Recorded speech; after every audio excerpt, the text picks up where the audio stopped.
রাজনৈতিক দলের প্রতিনিধি এবং বিশ্লেষকের কাছে যাওয়ার আগে একবার ভাঙড়ের লেটেস্ট ছবিটা আপনাদেরকে দেখিয়ে নিই।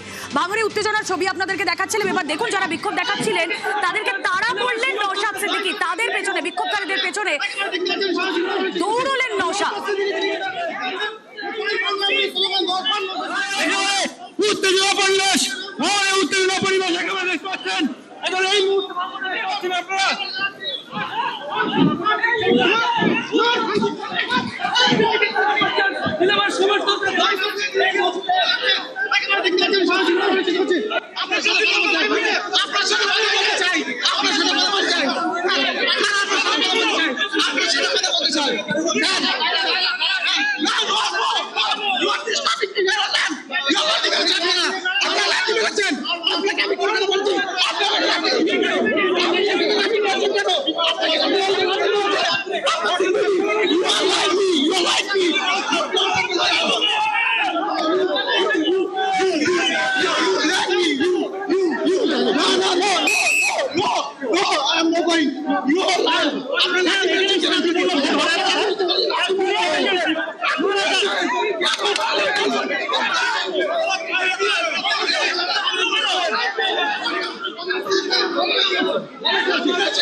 বিক্ষোভকারীদের স্লোগান ধাওয়া পাল্টা ধাওয়া, যে ছবি আপনাদেরকে ভাঙড়ের দেখালাম। আসুন এবার একটু ওয়ান লাইনার করে সকলের থেকে জানার চেষ্টা করি। আমি শুরুতেই যাব প্রদীপদা আপনার কাছে।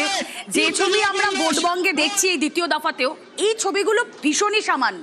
যদি আমরা বিগত নির্বাচনগুলোর দিক থেকে দেখি, রক্তপাতহীন, মোটের ওপর শান্তিপূর্ণ এখনো পর্যন্ত দেখছি, কি দেখে ইন্ডিকেশন?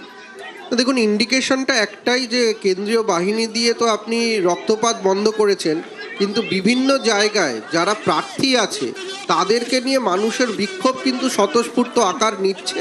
ফলে প্রার্থীরা কতটা জনসংযোগ করতে পেরেছেন সেটা তো আর কেন্দ্রীয় বাহিনী ঠিক করে দেবে না। কেন্দ্রীয় বাহিনী মানে ভিড় তাড়াতে পারে, হিংসা বন্ধ করতে পারে, কিন্তু প্রার্থীদের নিয়ে বিক্ষোভ আমি দেখছি আপনাদের ক্যামেরায় বিভিন্ন জায়গায়, সেইটা কিন্তু প্রার্থীদের পক্ষে যাদের বিরুদ্ধে বিক্ষোভ হচ্ছে, যে দলেরই হোক, সেটা কিন্তু খুব একটা ভালো চিহ্ন নয়। তাহলে আপনার কথা রেস্টে নেই বলি, বেলা 12টা থেকে যখন থেকে আমরা দেখাচ্ছি ছবি, এখনো পর্যন্ত যে 5-6টা ছবি দেখিয়েছি তার মধ্যে ম্যাক্সিমাম বিজেপি প্রার্থীকে ঘিরে বিক্ষোভ। তাহলে বিজেপি কোনোভাবে মানুষের সঙ্গে কানেক্ট করতে পারেনি বলছেন কি? যে যাদের, আমি তো সেটাই বলছি যে প্রার্থী এখানে নওশাদ সিদ্দিকীকে ঘিরে বিক্ষোভ হচ্ছে, আইএসএফ কে ঘিরে বিক্ষোভ হচ্ছে, বিজেপিকে ঘিরে বিক্ষোভ হচ্ছে। ফলে স্বাভাবিকভাবেই বিক্ষোভটা স্বতঃস্ফূর্ত, মানুষ প্রশ্ন তুলছে। ফলে এই জায়গায় কেন্দ্রীয় বাহিনী থাকলে যেটা সুবিধা, মানুষ ভোট দিচ্ছে, কিন্তু ভোটের শতাংশ বাড়লেই শাসক দলের বিরুদ্ধেই ভোট নাকি এই যারা প্রার্থীদের বিরুদ্ধে বিক্ষোভ তাদের বিরুদ্ধে ভোট, সেটাই আমাদের দেখতে হবে। রিমাদি, 15 বছরের ইতিহাসে যা দেখেছি আমরা, তার থেকে শান্তিপূর্ণ ভোট হচ্ছে এবারে। এই ভোট দেখছি আমরা অন্যরকম ভোট। এই ভোটে মানুষ পরিবর্তন চাইছে, এটা পরিষ্কার বোঝা যাচ্ছে। কারণ প্রত্যেক জায়গাতে আমরা দেখছি তৃণমূল সবার বিরোধিতা করছে, প্রত্যেকটা আইএসএফের বিরোধিতা করছে, বিজেপির বিরোধিতা করছে। ওরা বুঝে গেছে যে ওদের ডোবার সময় এসে গেছে, চাইছে খড়কুটো ধরে বেঁচে থাকার জন্য। বিজেপি এতদিন বলতো ভোট সন্ত্রাস ভোটবঙ্গে করে যায় তৃণমূল, তার মানে এবার তৃণমূলকে ভোট সন্ত্রাস করতে হচ্ছে না। না, তৃণমূল শান্ত রয়েছে, কিন্তু এটা কি শুধু নির্বাচন কমিশনের ক্রেডিট না তৃণমূল কনফিডেন্ট বলে? নির্বাচন কমিশনের ক্রেডিট পুরোটাই। আচ্ছা, কৃষাণুদা, কারণ চেষ্টা করছেন ওনারা। দেখো, প্রথম কথা হচ্ছে আমাদের তো নেতাদেরকে বাড়িতে গৃহবন্দী করে রেখেছে। আমাদের 4,000-এর বেশি কর্মীরা তাদেরকে হয় গ্রেপ্তার করেছে, নয় কোনোভাবে আটক করে রেখেছে। এরপরে যদি বিরোধী প্রার্থীরা ক্ষোভের সম্মুখীন হয়, তার মানে মানুষ প্রতিরোধ গড়ে তুলছে। বাংলার মানুষ এসআইআর হোক, আর যারা এসআইআরকে ছদ্মভাবে সমর্থন করেছে, যে ভাঙড়ের এই ভদ্রলোককে দেখছি, এটা মানুষ প্রতিরোধ গড়ে তুলছে।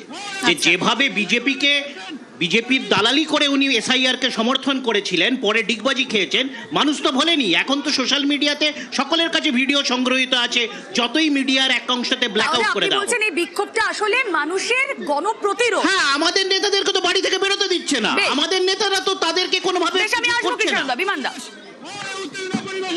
পাচ্ছেন? আসলে আপনি তো এটা বাংলার কুরুক্ষেত্র বলছেন।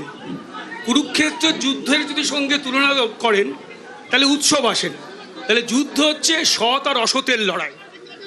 এই বিক্ষোভ আপনি যেটা দেখছেন তার আগে উনি এসআইআর নিয়ে বললেন। আমাদের মুখ্যমন্ত্রী যখন উচ্চ আদালত রায় দিলেন খুব খুশি হয়ে গেছিলেন, কিন্তু দেখা গেল দেশভাগের যন্ত্রণা নিয়ে স্বাধীনতার উৎসবে যখন মানুষ মগ্ন ছিল তখন ওপারবার মানুষ এবার বাংলায় এসে যন্ত্রণায় ছটপটাচ্ছে।